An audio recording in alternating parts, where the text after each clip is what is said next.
আছো মাজলুম, আমাকে ডাকো, আমার কাছে বলো, আমি ডাকের সাড়া দেব, জীবনের আশা পূরণ করে দেব।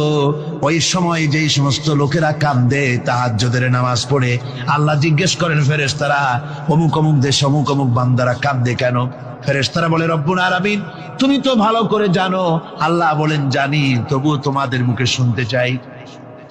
তারা বলে, রব্বুল আলামিন তোমার এই বান্দা গুনাহ করেছি, গুনার জন্য মাফ চায়, জাহান্নাম থেকে বাঁচতে চায়।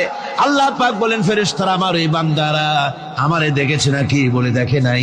বলে আমার দোজখ দেখেছে নাকি? বলে না, তাও দেখে নাই। আমার বেহেশত দেখেছে নাকি? বলে না, তাও দেখে নাই। আল্লাহ পাক বলেন, ফেরেশতারা সাক্ষী থাকো, ওরা আমাকে দেখে নাই, আমার বেহেশত দোজখ কিছুই দেখে নাই, শুধুমাত্র আমার নবীর কথা, আমার কোরআনের কথা বিশ্বাস করে আরামের ঘুমকে হারাম করে যেভাবে তারা কাঁদতেছে, সাক্ষী থেকে যাও ফেরেশতারা, আমার রহমতের দরিয়ায় জোশ মেরেছে, আমার ওই ক্রন্দনরত বান্দাগুলিকে আমি আল্লাহ মাফ করে দিলাম।